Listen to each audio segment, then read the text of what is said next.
So, over here, this week's podcast is entitled Still They Rise, episode 57. An introduction.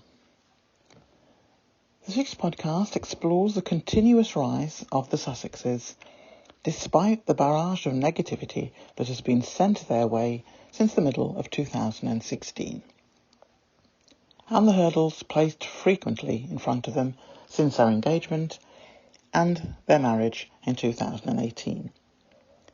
We will touch upon the intentions behind those who placed those hurdles, hoping that the couple would fail in their aims in life. And we also look at the institutions behind the campaign of hate, which has now become a high-value income generator for single-purpose hate accounts on social media, and a new influx of income for organisations and owners of social media platforms. Currently, there are limited elements of the law that can be pursued against those inciting hate, and there are next to no legal actions that can be taken against any entity or group, or decide that the income is worth the risk, which is currently low. Against this whole industry, which has sprung up on a global basis, this podcast will explore the personality traits and characteristics of the Sussexes and how they have handled and continue to handle the many variants of hurdles and activists out there, working daily at ways to be the one who brings them down, particularly Meghan, the Duchess of Sussex. People openly state in UK tabloids that they wish to see the downfall of this couple and be known as the person who managed it. Others make videos inciting people to end the life of the Duchess. This is the face of UK media and what its actions have encouraged these last 6 years.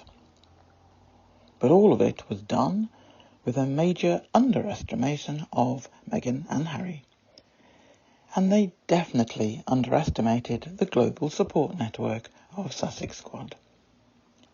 If Harry and Meghan chose not to work another day in their lives, they are multi-millionaires already, and their family is secure, and the children most definitely have a wonderful legacy to continue with in their adult lives. Arrogance of the white establishment in the UK has been a major factor in the UK's fall from grace, and if it was not for the dinosaur brigade that are employed in the British royal family to give advice, which is low quality, and to keep the family up to date with national and global matters, which is obviously poor quality and is hastening the demise of the institution, and they have yet to notice. The British royal family and its right-wing establishment views on non-white inhabitants on this planet are strengthening an end to this 1,000-year-plus institution, and many of the hangers-on to the public gravy train of funding packages. As stated in the last podcast, every wound inflicted on Meghan was inflicted on every person of colour around the world.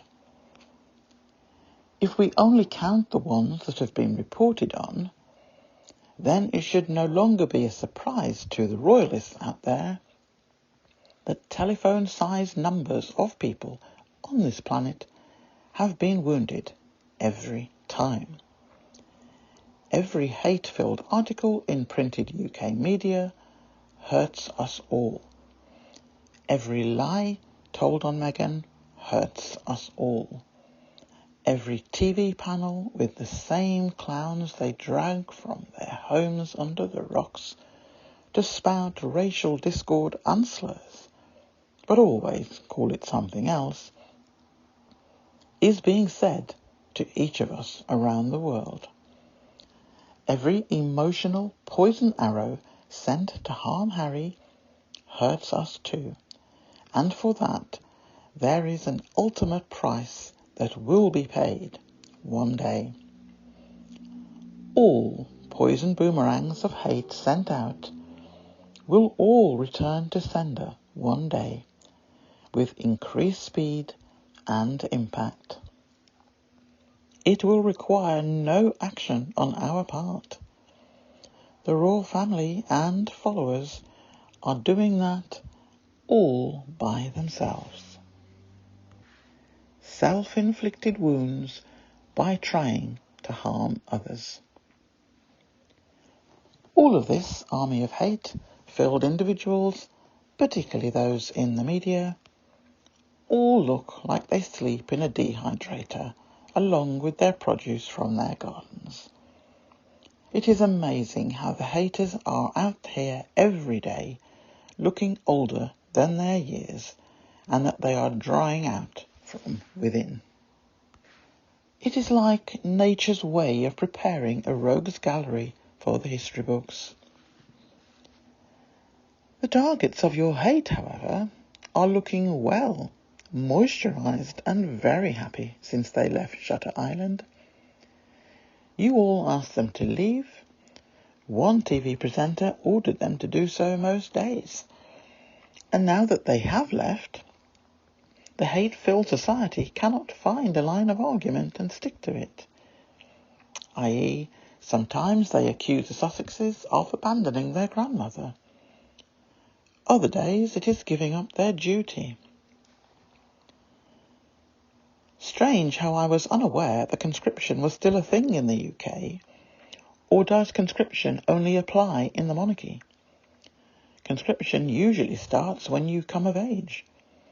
So not sure how that works in UK royalty. The children are deliberately brought into the world to be heirs or spares. So at what point do they become conscripts? At confirmation of pregnancy? Or when they emerge out of the virtual dual-lined birth canal?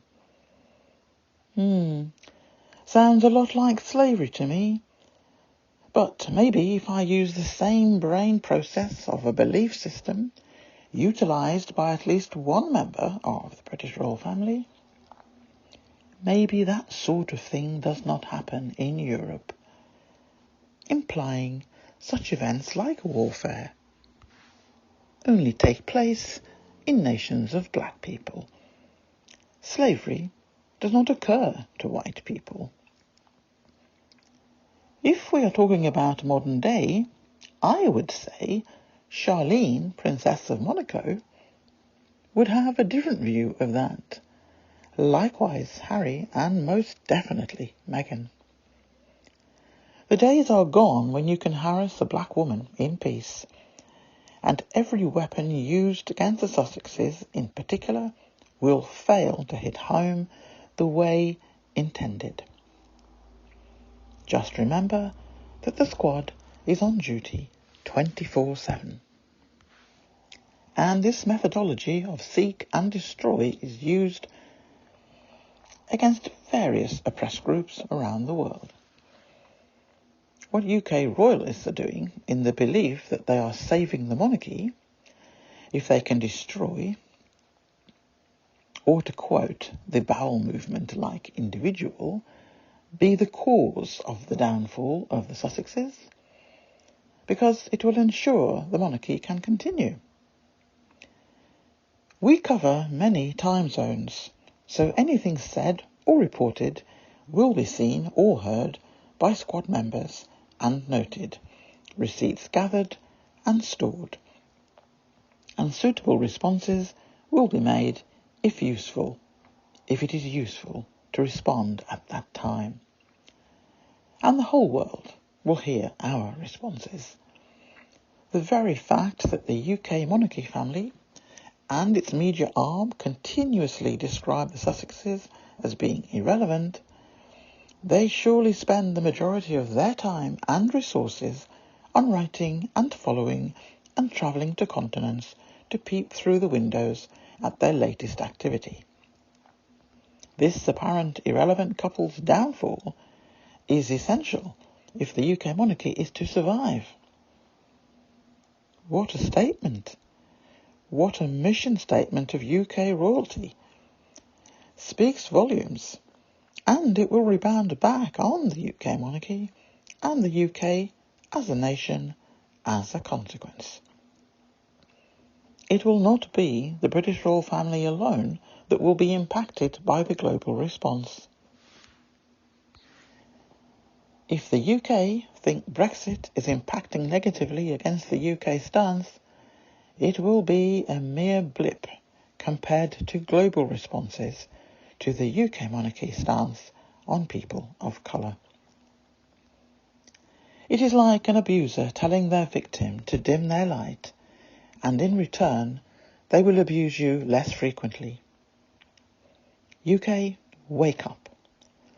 All your ducks are not lined up as well as you think, and some of the ducks who are lined up are struggling beneath the surface.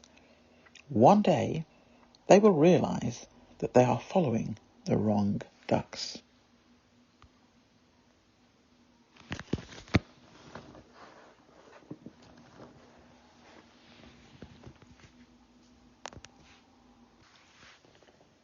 You all underestimated the Sussexes big time. Royal Rota no longer have first opportunity to throw pitchforks anymore. UK media sit up all night and run live feeds about any engagement that the Sussexes have going, and then spend their days clickbaiting for income with their bilious responses. All of this for an irrelevant couple, and more than that, a couple that is no longer funded by the UK taxpayer.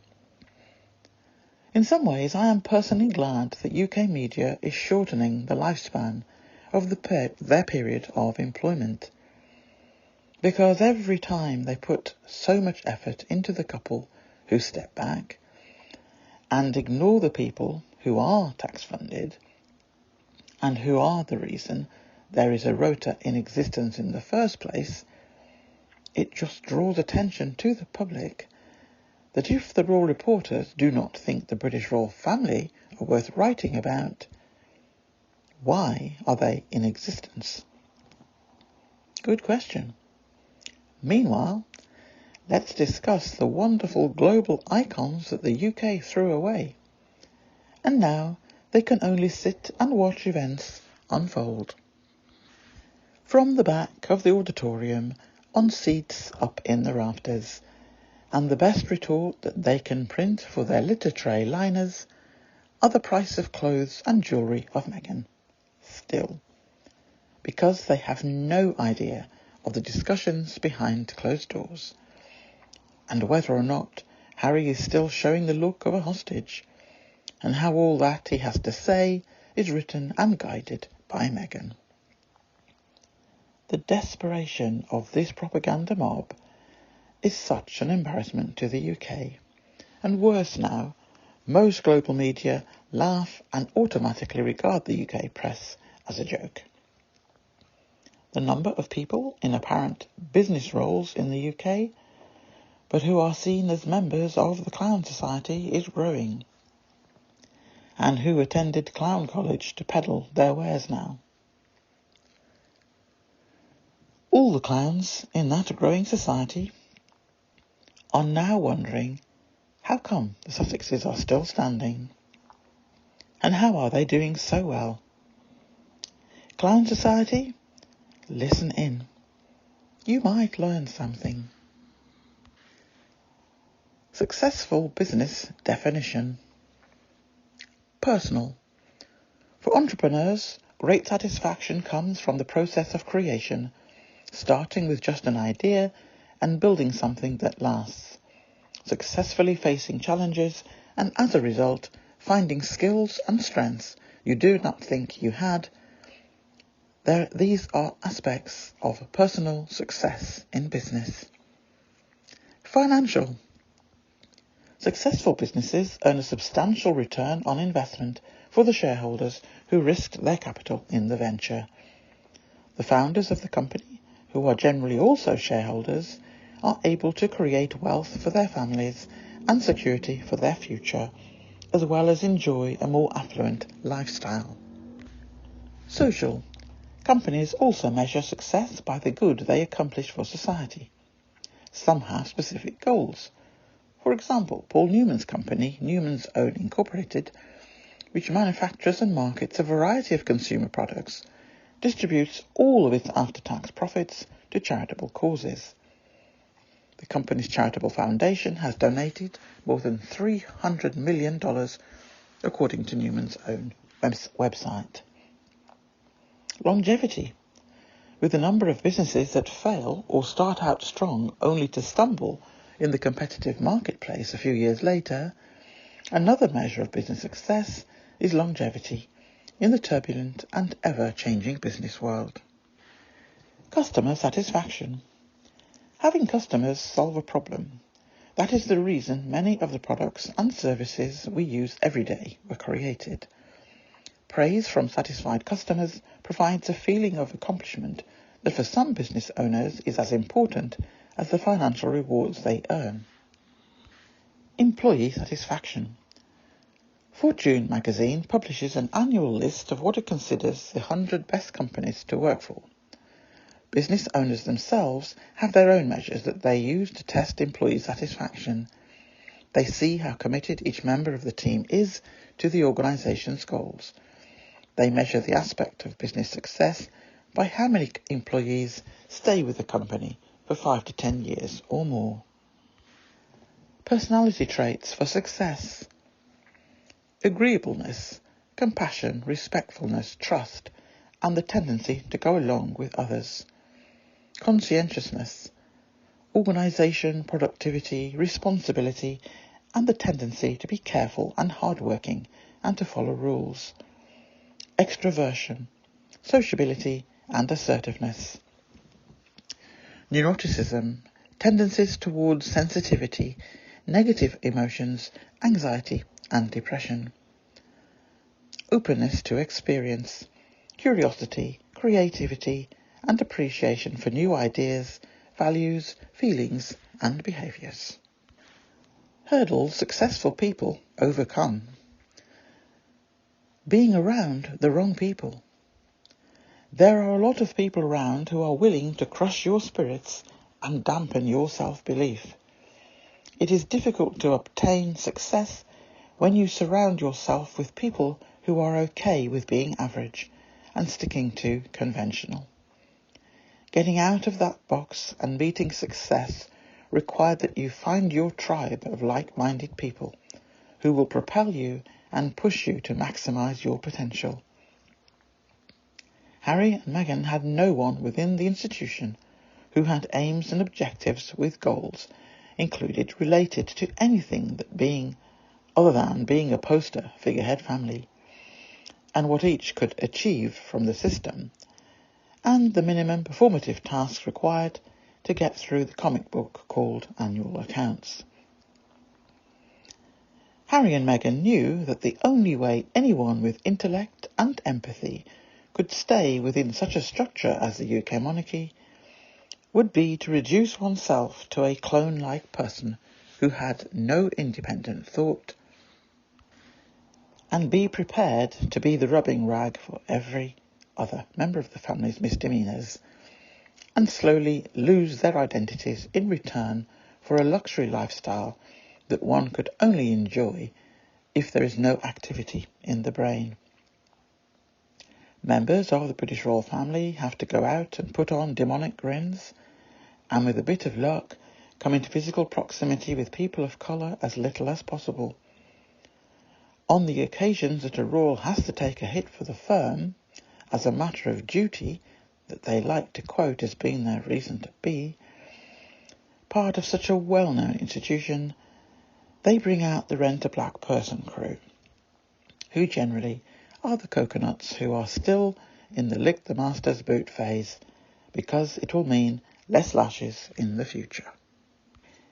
It is fascinating how successful people approach problems, where others see problems that are difficult to overcome, if at all.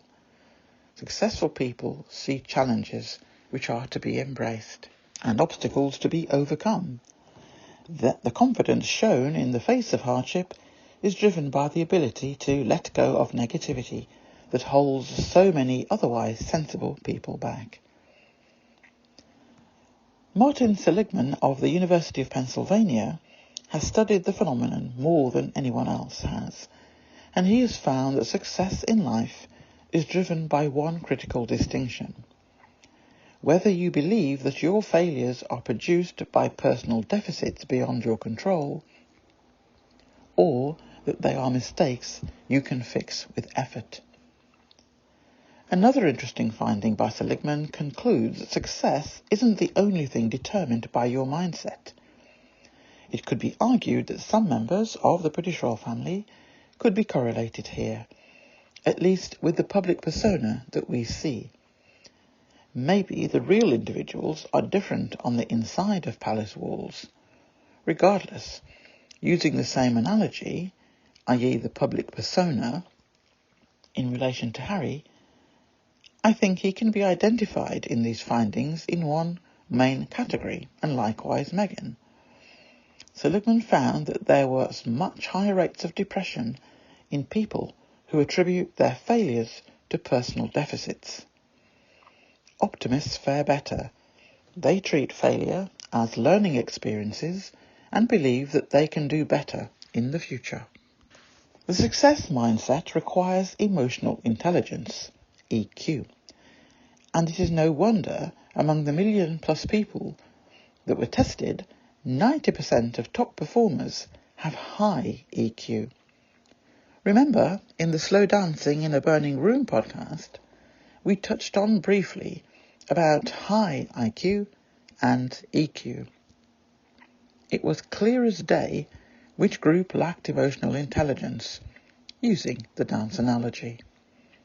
That is another difference between Harry and Meghan and the rest of the royals and their supporters. Research has shown that maintaining the success mindset is not easy. There are things that tend to shatter that illusion. These challenges can drag people down because they appear as barriers that cannot be overcome. Not so for successful people, as these challenges never hold them back. Think of Harry and Meghan in the royal environment, and all that we know was done to them. Never mind the things that we do not know for sure. But know deep down we are basically on the money with our thoughts on that front too. To leave that environment and be so successful in their first year, with the global pandemic flourishing, was not an accident. For anyone believing that it was just good luck, then the continued rise in success and profile on the global stage in their second year, away from UK taxpayer funding, is a definite sign of other things coming into play.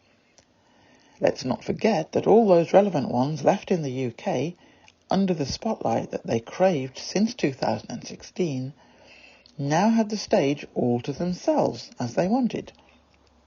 In fact, they had every stage in the UK at their disposal, and their own propaganda team masquerading as journalists, practically ignoring their stage performances to pursue the couple who left the increasingly barren and uninviting island of England and current partners in Scotland, Wales and Northern Ireland, and headed to another continent and time zone.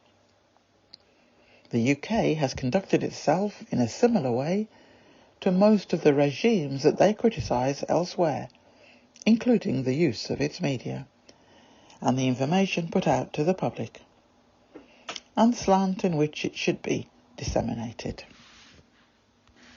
Under the barrage of poison arrows sent over the hill with the aim of wounding or removing life from this couple, but in particular Meghan, think of these areas confirmed by research and also quoted in the Forbes reference material at the end of the article. Think of what it must have taken for Meghan and Harry to do what they have, including building a very competent, intellectuals and politically aware staff who also don't give up, but seek solutions to things as opposed to give up, and to give in to unwarranted pressures to conform to the accepted line, knowing that you will still be abused, but abused slightly less frequently. Age. Age is not just a number. Successful people don't let their age define who they are and what they are capable of. royal experts appearing in every form of media outlet in the UK and internationally, trying to convince the general public of their imminent failure, coming from experts, or better known as the Carnival of Clowns, who have no idea of what it is like to live outside the privileged royal bubble, and have lived this lie of knowledge, when in reality they are the equivalent of Stepford clones, who just repeat what has been done and said for 1,000+ years. It does not make it right. Thankfully, Harry and Meghan have friends and professionals around them who have grasped an understanding of the real business world and not the cosplay dress-up version. Without fail, people feel compelled to tell you what you should and shouldn't do because of your age. Don't listen to them. Successful people certainly don't. They follow their heart and allow their passion, not the body they're living in, to be their guide. What other people think. When your sense of pleasure and satisfaction are derived from comparing yourself to others, you are no longer the master of your own identity or destiny. While it's impossible to turn off your reactions to what others think of you, you don't have to hold up your accomplishments to anyone else's, and you can always take people's opinion with a grain of salt. That way, no matter what other people are thinking or doing, your self-worth comes from within. Successful people know that caring about what other people think is a waste of time and energy. When successful people feel good about something that they've done, they don't let anyone else's opinions take that away from them. Toxic people. Successful people believe in a simple notion. You are the average of the 5 people you spend the most time with. Just think about it. Some of the most successful companies in recent history were founded by brilliant pairs. Steve Jobs and Steve Wozniak of Apple lived in the same neighbourhood. Bill Gates and Paul Allen of Microsoft met in prep school. Sergey Brin and Larry Page of Google met at Stanford. Just as great people help you to reach your full potential, toxic people drag you right down with them. Whether it's negativity, cruelty, the victim syndrome, or just plain craziness, toxic people create stress and strife that should be avoided at all costs. If you are unhappy where you are in life, just take a look around. More often than not, the people you've surrounded yourself with are the root of your problems. You will never reach your peak until you surround yourself with the right people. Fear. Fear is nothing more than a lingering emotion that's fueled by your imagination. Danger is real. It's the uncomfortable rush of adrenaline you get when you almost step in front of a bus. Fear is a choice. Successful people know this better than anyone else, so they flip fear on its head. They are addicted to the euphoric feeling they get from conquering their fears. Don't ever hold back in life just because you feel scared. You hear people say, "What's the worst that can happen to you? Will it kill you?" Yet death isn't the worst thing that can happen to you. The worst thing that can happen to you is allowing yourself to die inside while you're still alive. Negativity. Life won't always go the way you want it, but when it comes down to it, you have the same 24 hours in the day as everyone else does. Successful people make their time count. Instead of complaining about how things could have been or should have been, they reflect on everything they have to be grateful for. Then they find the best solution available, tackle the problem, and move on. When negativity comes from someone else, successful people avoid it by setting limits and distancing themselves from it. A great way to stop complainers in their tracks is to ask them how they intend to fix the problem they're complaining about. They will either quiet down or redirect the conversation in a productive direction. Past or future. Like fear, the past and the future are products of your mind. No amount of guilt can change the past, and no amount of anxiety can change the future. Successful people know this, and they focus on living in the present moment. It's impossible to reach your full potential if you're constantly somewhere else, unable to fully embrace the reality, good or bad, of this very moment. To live in the moment, you must do two things. Accept your past. If you don't make peace with your past, it will never leave you, and it will create your future. Successful people know the only good time to look at the past is to see how far you've come. Accept the uncertainty of the future and don't place unnecessary expectations upon yourself. Worry has no place in the here and now.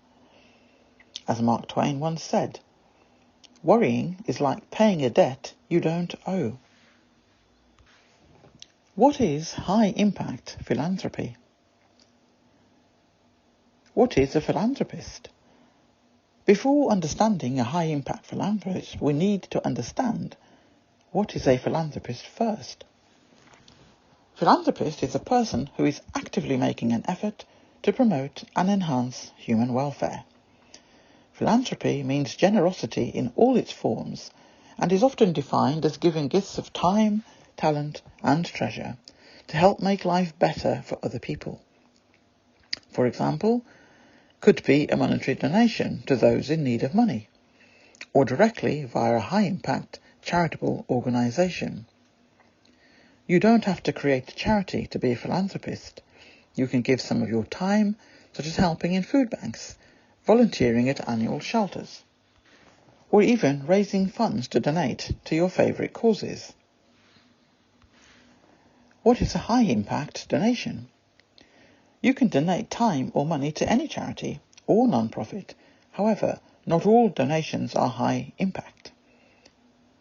Australian philosopher Peter Singers defines effective altruism as focusing on giving that yields the most good, or how can we use our resources to help others the most. For example, it takes $40,000 to train a guide dog to provide 8 to 10 years of mobility companion service. On the other hand, $40,000 can provide 300 children in needy communities a year of nutritional meals. Circle Acts organisation, one of the reference sources listed at the end of the article, wants charities to focus on the impact and the reason that they were created, rather than competing for shrinking donation space by using more money on marketing. They prefer them to focus on impact. Circle Act's philosophy of high-impact philanthropy includes, but is not limited to, the following. A clear financial model, i.e. it's clear how the charity spends and receives the money. A clear path for how donations are used, transparency over who is in charge, clear roles and delegation, policies designed to minimise misuse of funds, and do they have a sustainable model? Lots more information in the reference sources listed below. This is just a snapshot for background information when you see or hear these phrases used in literature. There are a few quotes from the Newsweek publication, really looking at UK news media and the rest of the world in terms of coverage and their thoughts on the Sussexes. I'm just going to read out a few. There's about an A4 page list of quotes.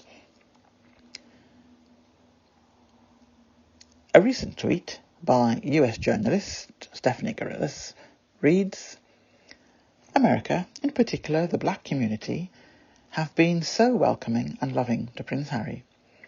The British royal family, monarchists and the press tortured Meghan Markle. The difference is so telling. End of quote. Another quote from a tweet made in March 2021. Americans don't have royals, we have celebrities. We love Meghan with open arms, and Harry is what a father should be. Thank you, Princess Diana, for saving your baby.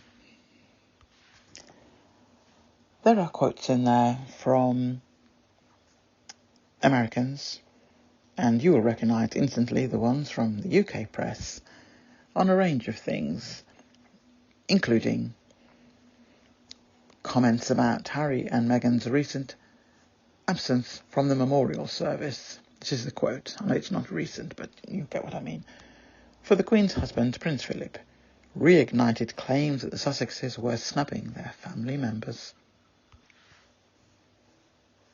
A selection of my responses to some of these quotes. Harry not visiting the Queen could irk family values orientated fans, experts said. The UK cannot have it both ways. They abused, remained quiet whilst it was done by others to this couple, whilst they were undertaking their very successful royal engagements. The tirade has been endless since 2016. Number of articles ran into over 100 per day by the tabloids, all of them unnecessarily negative. Other members of the royal family who had much to cause concern to the Queen and others were barely covered, and in some cases never appeared in print at all. The usual distraction tactics were and continue to be on full display. The couple finally left the UK, and the UK made it difficult for them to remain outside of the UK safely, i.e. remove security and funds without notice.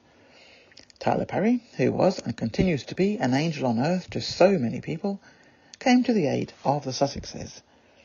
The irony of a black man in a profession that the UK continuously demeans, and their views on people of colour, has been made clear most weeks of every year, particularly since 2016. Again, against this backdrop of being told to go back to America most mornings on breakfast TV, the same media clowns then complained that they had left the UK. The huge drop in income for media personnel in terms of coverage of the rest of the UK royal family hit home. So when there has been little to attract international eyes on the UK royalty, the same UK media who abused and continue to do so to this day, the Sussexes, then started writing articles that were negative and stating that no one wanted to see them, started to draft carefully worded polls in right-wing biased publications asking whether or not the Sussexes would attend various key dates in the calendar. Harry attended the funeral service of his grandfather. There was no need for him to travel again for the memorial. It was intended for those who could not attend their small funeral due to COVID restrictions. The success, the changing of lanes in the content of the articles from the UK media, was as comedic as their titles. Carnival of Clowns. Prince Harry's UK popularity down 35 points since Meghan's wedding. Notice it says Meghan's wedding, not Harry and Meghan's wedding, but that's typical UK reporting. My response. The UK is but a grain of sand on the world landscape. Being popular in the UK is not everything, and it is proving more than it could ever be that the Sussexes are now global icons, and not being top of any poll in the UK is not as bad as the UK media would have people believe. The UK is living in its own bubble. If they are happy to do that, carry on. When the Queen passes, no matter how the UK media try and spin it, there are major difficulties lying in waiting to burst out onto the public scene. There are very few family values and upstanding behaviour and high moral standards taking place within the British royal family. Not being popular in that contingent is a blessing. The Queen's year of celebration hit by repeated scandals. My response. The repeated scandals involve too many members of high-profile members of the family, and the next two heirs to the throne do not come out well, even in the sanitised articles that appear in the friendly tabloid press. The Harry and Meghan stories have been used for 6 years as distraction, but their chew toy now lives on another continent, and the world is waking up to recognise the games being played.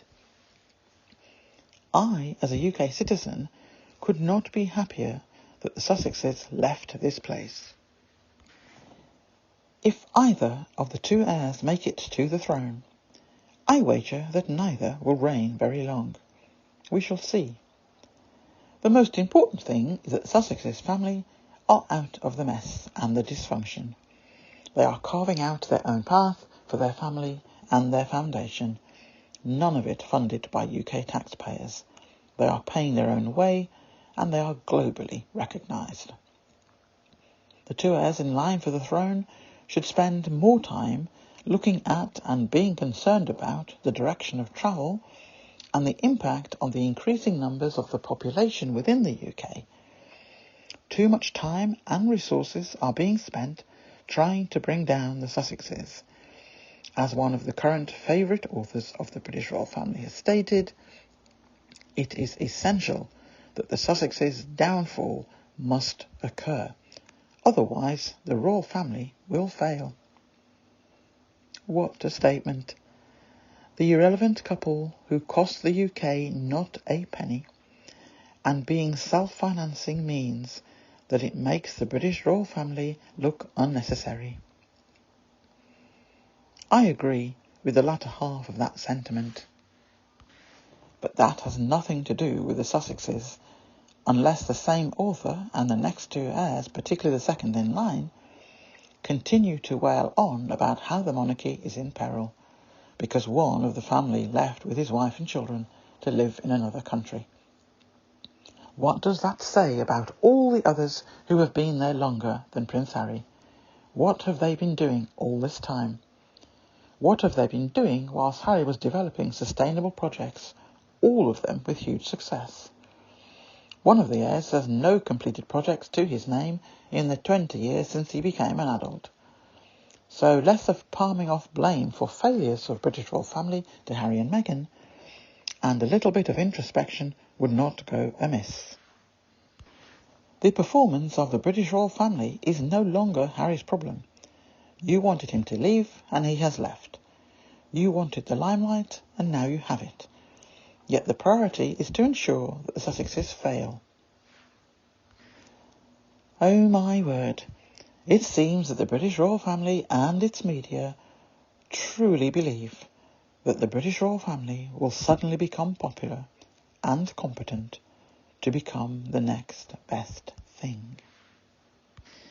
It's pretty obvious that the intention is to spend the next 10 years denigrating anything that Sussexes do, whilst the taxpayer-funded royals all sit back and watch the show. Sure, that is going to go down well. In 10 years' time, the Cambridge children will be auctioned out even more than they are now, to fill the gap, and the media hope that their coffers will be filled again with royal news. As per the 1,000-year-plus playbook, the royals want to use Harry as the whipping boy, and then cast him aside in 10 years' time. Someone actually believes that Harry will leave his wife and children to be a footstool for the second in line. Time you all had a reality check. You all underestimated the asset you had within the family. Jealousy and fragile egos took over. Harry and Meghan have more business intellectual capacity than any other member of the British royal family could even dream of. And Meghan has been involved in many successful business ventures years before she met Harry, and now holds a number of senior positions in the business world, and is doing very well, and is highly respected. The Sussexes do not need the British royal family. Attributes to ensure you never give up your goals. 1. Often the point at which we give up is exactly the moment when things are about to take off. The truth is, of course, that you can never be sure of that. However, the other important truth is, once you stop, you lose the momentum that you've gathered so far. So if you truly believe in yourself and what you're doing, then keep going. When you keep going, one day you will look back and be glad that you did. 2. It takes time to build something up. When we see success, our minds often depict the spontaneous emergence of that success, as if it was out of the blue. We usually don't see the whole story, just like a pop star who suddenly gets to number one and you've never heard of them before. However, if you examine their backstory, often you'll find years of hard work and grafting. So know that your level of success will come when the effort is put in. It cannot and will not happen on its own. It's up to you to put in the hard work. And if you do, one day you will see the fruits of your labour. 3. When you keep going, you will get stronger. You will be able to withstand whatever life decides to throw at you. You will take on the kind of soft skills where other people will look at you and wonder how you're doing it. The longer you keep going, the stronger your determination to complete the project. 4. Remember, while you keep going, others are falling by the wayside. When they do, it means new windows of opportunity will be showing up, which were not there before. When you don't give up, when you carry on, you become a source of authority in your niche, and others will seek your guidance.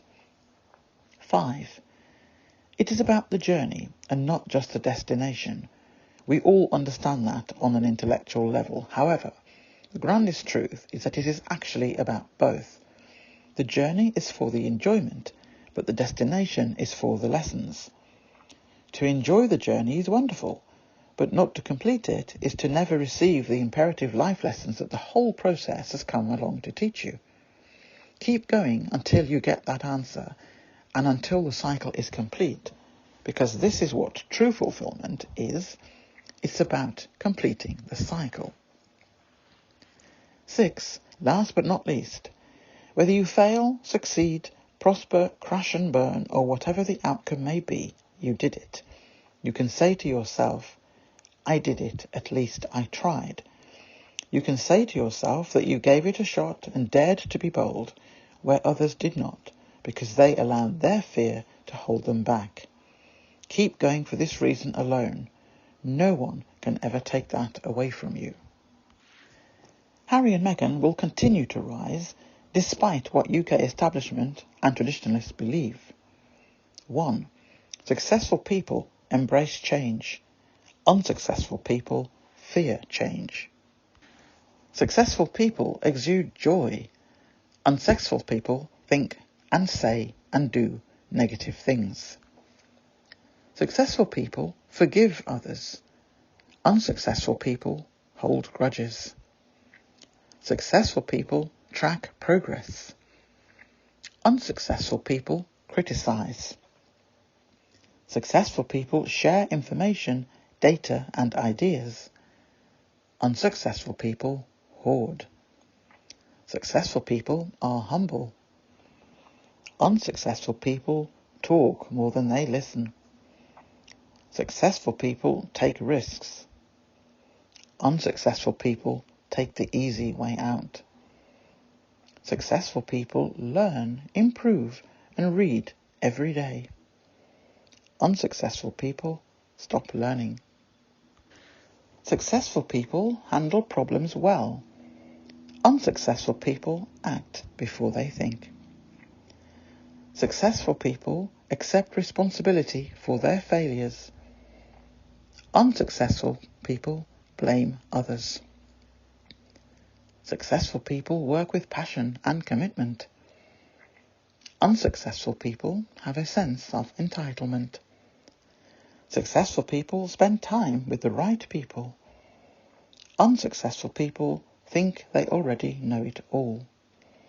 Successful people make to-do lists and maintain proper work-life balance.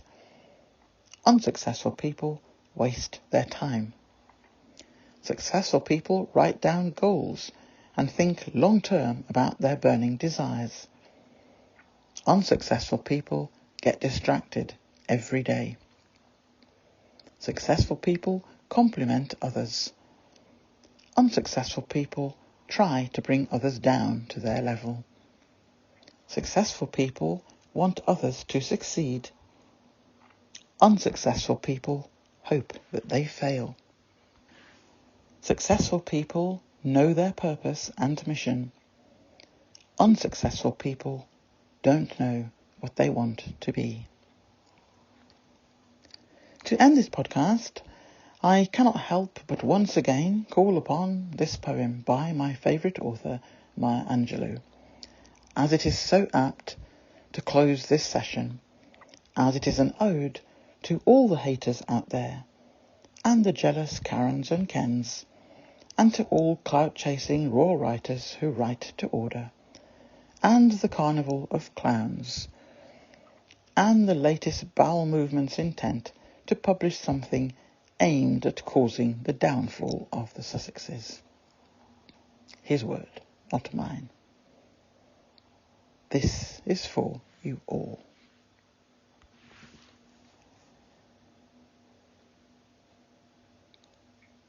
You may write me down in history with your bitter, twisted lies.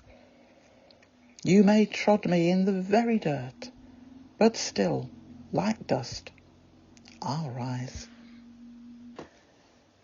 Does my sassiness upset you?